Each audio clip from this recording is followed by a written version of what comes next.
बाबा साहेब अमर हैं, अमर हैं, अमर हैं। बाबा साहेब अमर हैं, अमर हैं, अमर हैं। नमस्कार, आप देख रहे हैं राजिता संदेश में। इस वक्त औरंगाबाद के कलेक्ट्रेट परिसर में हूं और यहां पर आज बाबा साहब का परिनिर्वाण दिवस मनाया जा रहा है। उसी कड़ी में आज पूर्व मंत्री साहब भी हैं, आज बाबा साहब को माल्यार्पण किए। क्या कहेंगे आज बाबा साहब का? देखिए, आज के दिन में 6 दिसंबर को बाबा साहब का परिनिर्वाण दिवस के रूप में पूरे देश और दुनिया में मनाया जाता है और उसी के आलोक में औरंगाबाद समाहरणालय में हम सब लोग यहाँ एकत्रित हैं बाबा साहब के पुण्यतिथि और परिनिर्वाण दिवस के अवसर पर श्रद्धांजलि अर्पित करने के लिए, श्रद्धासुमन अर्पित करने के लिए। और आज के दिन में हम सब लोगों ने एक संकल्प भी लेने का काम किया है कि आज यदि सबसे ज़्यादा किसी चीज़ पर खतरा है और हमला हो रहा है तो वो संविधान पर हो रहा है। संविधान को खंडित करने का साजिश खुलेआम किया जा रहा है। ये पहली बार है कि पार्लियामेंट के सामने पिछले वर्ष जंतर मंतर के पास संविधान की प्रतियां जलाई गई। ये हम सब लोगों ने आज संकल्प लिया है और संकल्प लेकर के इस बात के लिए हम सब लोग सजग प्रहरी की तरह इस संविधान को बचाने के लिए चाहे जो भी हमें कुर्बानी देना पड़े, क्योंकि यही संविधान है कि आज हम आपके सामने खड़ा होकर के बोल रहे हैं। यही संविधान ने ताकत दिया है कि हम कहीं भी निर्भीक होकर के कहीं जाते हैं, पढ़ाई करते हैं, रोजगार मांगते हैं। जो भी चीज़ हमको मिला है वह संविधान के, इसलिए यह संविधान न सिर्फ संविधान है बल्कि 135 करोड़ लोगों का विश्वास है, 135 करोड़ लोगों का यह आइन है और इसी संविधान में वह सारा शक्ति हमको प्राप्त है जिसके तहत हम उसे हासिल करते हैं। इसलिए औरंगाबाद के इस समाहरणालय में बाबा साहब के प्रतिमा के सामने माल्यार्पण करते हुए हम लोग उनके चरणों में श्रद्धा सुमन अर्पित करते हैं, बार बार अर्पित करते हैं और यह संकल्प के साथ अर्पित करते हैं कि चाहे जो भी हमें कुर्बानी देना पड़े, जो भी हमें जोखिम उठाना पड़े, बलिदान देना पड़े, इस बलिदान के द्वारा हम आपके द्वारा दिए गए संविधान की रक्षा हर हालत में करेंगे और उस पर चलेंगे। चाहे जो भी कोई साजिश करे उनको मुंह तोड़ जवाब देंगे और उनको कामयाबी हासिल होना नहीं देंगे, क्योंकि इसी संविधान ने हम सब लोगों को वह ताकत दिया है, हम सब लोगों को व्यवस्था दिया है। इसलिए इन्हीं बातों के साथ आज के दिन में यहाँ जितने लोग सारे उपस्थित हैं, दिन भर कार्यक्रम चलेगा पूरा उत्सव के रूप में। और हम आने वाला समय में समय समय पर जो है एकजुट होकर के संविधान की रक्षा के लिए, बाबा साहब के बताए गए रास्ते पर चलने के लिए हम संकल्पित होते हैं। कि आज बाबा साहब पूरा दुनिया छोड़ चुके थे, आज लोगों को क्या संदेश देना चाहिए? देखिए, संदेश तो यही है कि बाबा साहब ने पूरे देश के लिए जो संविधान दिया है वह संविधान में ही सब कुछ निहित है और हम सब लोगों के कंधे पर दायित्व है कि उस संविधान में खरोच भी नहीं आना पाए, बल्कि उस संविधान को अभी पूरी तरह से लागू नहीं किया गया है, उसको लागू कराने के लिए, पूरी तरह से लागू कराने के लिए हमको कटिबद्ध होकर के और एक बड़ा कार्यक्रम बना करके संदेश देना पड़ेगा कि संविधान में जो निहित प्रावधान है उस प्रावधान को लागू किए बिना आज की जो वर्तमान सरकार है, केंद्र की जो सरकार है, जो सबका साथ, सबका विकास, सबकी विश्वास की बात करता है, वह सबका सत्यानाश करने पर लगा हुआ है, सबका विश्वास तोड़ रहा है। परसों पार्लियामेंट के अंदर में छद्म तरीके से छल लिया है ये लोग, छल करके संविधान शब्द से जो हमारा प्रियम्बल था, उस प्रियम्बल में जो समाजवादी शब्द लिखा हुआ है उसको हटाने के चोर के रास्ते जैसे होता है उसको बिल मूव किया है। लेकिन हमारे जागरूक और सजग पार्लियामेंट के मेंबर, खास करके हम राष्ट्रीय जनता दल के जो मेंबर हैं मनोज झा जी, जो दिल्ली यूनिवर्सिटी के जो प्रोफेसर हैं, उन्होंने उनके चोरी को पकड़ा और उन्होंने कहा कि नहीं, किसी भी कीमत पर प्रियम्बल से यह समाजवादी शब्द नहीं हटेगा, इस पर चर्चा कराइए, इस पर बहस कराइए। वो वहीं पे रुका हुआ है। इसलिए रोज दिन ही लोग संविधान को बदलने की बात कर रहा है। ये बंच ऑफ थॉट के लोग हैं, ये जो है बाबा साहब के संविधान को नहीं, बंच ऑफ थॉट। और इनके आज़ादी के आंदोलन में भी कोई योगदान नहीं था, ये तो अंग्रेजों के दलाल थे, अंग्रेजों के दलाल थे।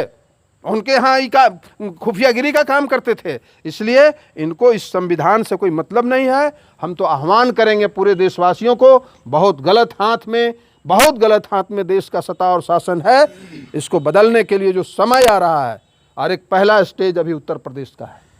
उत्तर प्रदेश में आईना दिखाइए, 2024 में इस 7 समंदर पार हो जाएगा। संविधान की रक्षा तभी होगा यदि 2024 में फिर आ गया तो मुझे विश्वास है कि ये छद्मी और छली लोग संविधान को निश्चित रूप से बदलने, इनका चल रहा है कार्रवाई भीतर।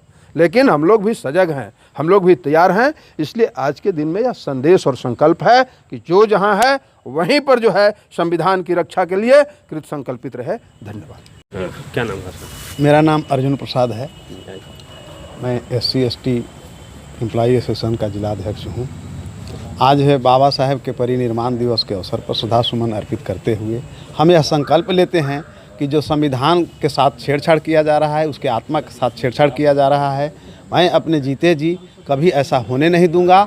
और तमाम साथियों से, कर्मचारी संगठनों से, सोशल एक्टिविस्टों से मैं आह्वान करूंगा कि आप अब सचेत रहें। चूँकि संविधान के प्रियम्बुल को छेड़छाड़ करने के लिए, जैसा कि माननीय मंत्री जी ने हम लोगों के बीच में ये बात कहा, वो तैयार है। और जब हमारा प्रियम्बुल ही जब नहीं बचेगा तो फिर संविधान रहे या न रहे, उसकी आत्मा ही नहीं रहेगी, तो फिर हम किस उद्देश्य से इनकी विचारधाराओं को, इनके हम समर्पण को हम याद करेंगे। तो मैं पुनः, आप मीडिया कर्मी हैं, आपको आज बाबा साहेब परिनिर्वाण दिवस के अवसर पर आपको हम धन्यवाद देते हैं, शुभकामना देते हैं कि आपने भी इस कार्यक्रम में शरीक हुए और हम लोगों की जो मुख्य चिंता है उसको आप जन जन तक पहुंचाने का काम करेंगे। धन्यवाद। लायर्स एसोसिएशन के विनोद यादव जी हैं। आइए सर, क्या कहेंगे आज बाबा साहब का पुण्यतिथि? धन्यवाद जो आपने हम लोगों के बीच में आया और समाज के समस्या को, चूँकि मीडिया एक स्रोत है समाज का और सरकार का जो संदेश है उसको निर्देशित करने का, प्रचार प्रसार करने का, लेकिन आज के मीडिया तो ऐसा कर नहीं रही है। लेकिन फिर भी आप हम सबों के बीच में आए, इसके लिए धन्यवाद, आभार। देखिए, आज बहुत काम बढ़ चुका है। जब बाबा साहेब शेड्यूल कास्ट के थे और बाबा साहेब OBC के हक अधिकार के लिए भी बात कर रहे थे, तो OBC के द्वारा ही इनको विरोध किया जा रहा था। तो बाबा साहेब का 6 दिसंबर 1956 को परिनिर्वाण हो गया। एक तरह से हमारे SC/ST OBC मूल निवासी बहुजन समाज के आंदोलन का माने प्रोसीडिंग ड्रॉप हो गया। और उसके बाद 56 के बाद 1978 में काशीराम साहब, DK खापर्डे साहब और दीना भाना साहब के नेतृत्व में फिर पुनः जीवित हुआ कि भाई SC/ST OBC का एक संगठन होना चाहिए। तो बाबा साहेब के अधूरे कारवा को काशीराम साहब ने लेकर DK खापर्डे साहब और दीना भाना साहब के नेतृत्व में फिर पुनः जीवित हुआ कि भाई SC/ST OBC का एक संगठन होना चाहिए। तो बाबा साहेब के अधूरे कारवा को काशीराम साहब ने लेकर के चलने का काम किया। और इसके बाद काशीराम साहब के बाद अभी दूसरा काशीराम वामन मेश्राम साहब हैं, उनके नेतृत्व में हम लोग चल रहे हैं। और जब 90 के दशक में वामन मेश्राम साहब अदर बैकवर्ड कास्ट के बात करते थे, तो जो SC/ST के लोग थे उनको थोड़ा सा दुखित होते थे कि OBC तो हम लोग के साथ आ नहीं रहा है, फिर क्यों साहब ऐसा बात कर रहे हैं। लेकिन मेश्राम साहब को समर्पण था कि नहीं, OBC जगेगा और जगेगा, जिस दिन जान जाएगा उस दिन मान जाएगा। तो आज के डेट में हम लोगों को एकत्रित होने की ज़रूरत है और संकल्प लेने की ज़रूरत है। हम लोग तो ऐसे प्रतिदिन संकल्पित होकर के कार्य करने का काम करते हैं। साहब का राष्ट्रीय अध्यक्ष का आदेश हुआ कि एक जिला से कम बाबा साहब के परिनिर्वाण दिवस के अवसर पर कम से कम 25,000 देना है। वो किया गया। कल है, हम लोग दिन भर जो हमारे समाज के बुद्धिजीवी हैं, एम्प्लॉय हैं, उन लोगों से मिल करके और फंडिंग करने का काम किया और उस उद्देश्य को पूरा करने का काम किया। क्योंकि हमारा काम है नियंत्रित और निर्देशित होकर के कार्य करना, नियंत्रण में काम करना, निर्देशन में काम करना। जो हमको उद्देश्य दिया गया उसको फुलफिल करना। तो हम आज यही चाहेंगे कि जो मूल निवासी बहुजन समाज के लोग हैं, बाबा साहेब के व्यक्तित्व के से, कृतित्व से, इनके विचार से सीख ले कि विषम परिस्थिति में भी समाज के अधूरे कार्यों को, बाबा साहेब के अधूरे कार्यों को पूरा करें।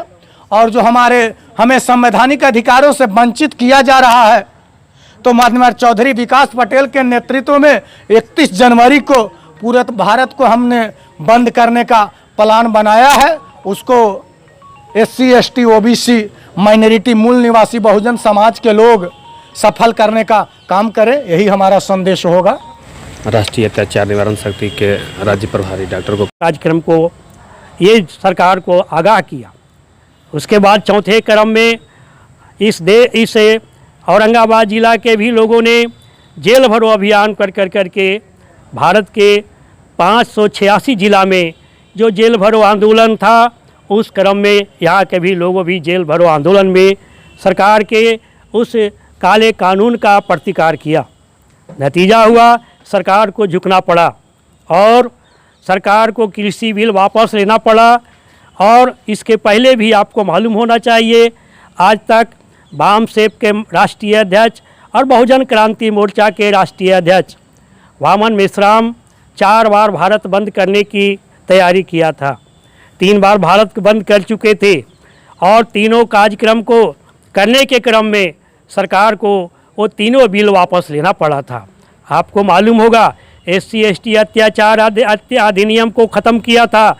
इस सरकार ने इसके विरोध में राष्ट्रीय अध्यक्ष के नेतृत्व में यह आंदोलन छिड़ा था, पूरा भारत बंद किया गया था। उसके बाद हमें भारत बंद किया था NRC के विरोध में। NRC के ले करके पूरे देश में हल्ला हो रही थी। राष्ट्रीय अध्यक्ष ने ऐलान किया, ये गलत है, यदि तुम इस देश के निवासी मानते हो तो DNA के आधार पर, मैं भी DNA आधार पर ये देश में कौन इस देश का है, कौन विदेश का है, ये निर्धारित किया जाएगा। जो ब्राह्मण विदेशी था और जो शासक वर्ग में बैठे हुए थे, उनको लगने लगा अरे ये वामन मेश्राम क्या बोल दिया, हम तो विदेश के हो जाएंगे और देश के लोग यहीं रह जाएंगे। उनको बिल वापस लेना पड़ा। फिर 13 पॉइंट रोस्टर पर हम पूरा भारत बंद किया था, पूरा भारत बंद किया। 13 पॉइंट रोस्टर को भी सरकार को वापस लेना पड़ा। चौथा ही हम भारत बंद कर रहे थे 10 दिसंबर को, ये जातिगत जनगणना और कृषि बिल के ऊपर सरकार को पीछे मुड़ना पड़ा, जिसके आलोक में हम भारत के 6 लाख गाँव में हम जो तैयारी कर रहे हैं, हम 31 जनवरी 2022 को पूर्णतः भारत बंद करेंगे। और भारत सरकार के लिए गए SC ST OBC या माइनॉरिटी समाज के विरोध में लिए गए कदमों को, बनाए गए कानून को निरस्त करने का उनको मैं अभी से भी उनको मौका देता हूं। यदि ये नहीं मौका देंगे, ये अपने मौका को, अपनी गलती को नहीं सुधार करते हैं, तो आने वाले 31 जनवरी को 2022 को पूरा भारत बंद रहेगा। सरकार को पता चलेगा ये क्या होगा और उस कुर्सी पर बैठे हुए लोगों को किसी भी सूरत में हम लोग देखने के लिए कतई बर्दाश्त करने वाले नहीं हैं। जब SC ST OBC 85% मूल निवासी समाज के लोगों का हक अधिकार नहीं बचेगा, तुम भी कुर्सी पर नहीं बैठोगे। ये भी मेरा बाबा साहब ने भारत के संविधान में अधिकार दिया है। बाबा साहब के इस परिनिर्वाण तिथि के अवसर पर मैं देशवासियों को बताना चाहता हूँ, बाबा साहब के जो अंतिम क्षण में जो उनका मकसद और उद्देश्य था भारत के 6 लाख गाँव से आंदोलन शुरू करने का, वो भारत के 6 लाख गाँव में आंदोलन खड़ा करने के लिए वामन मेश्राम के नेतृत्व में आप खड़ा हो जाएं, तभी हमारा देश का, हमारा और इस समाज का तकदीर का निर्माण हो सकता है और भविष्य बच सकता है। इसी बातों के साथ मैं आप मीडिया कर्मियों को पुनः धन्यवाद देते हुए और भारत के तमाम लोगों को ये इस बात का आगाह करता हूँ कि अब ये लड़ाई रुकनी नहीं चाहिए। यदि बाबा साहब के सपूत हो, भक्त हो, तो तुमको हम कुछ नहीं कर सकते हैं। तुम माला चढ़ा के जा सकते हो, फूल अर्पण करके जा सकते हो। भक्त को बाबा साहब ने कहा एक गधे के गुण है, हमारे भक्तों में निर्माण हो गई। मैं तो गधा कह नहीं सकता बंधु, लेकिन यदि जो अनुयायी हो तो 365 दिन बाबा साहब के इस कारवां को बढ़ाने में लगा दो, अपनी ज़िंदगी को इसमें निछावर कर दो। यही बात कहते हुए मैं आपको अपनी वाणी को विराम देता हूँ। जय भीम, जय भारत, जय मूल निवासी सब।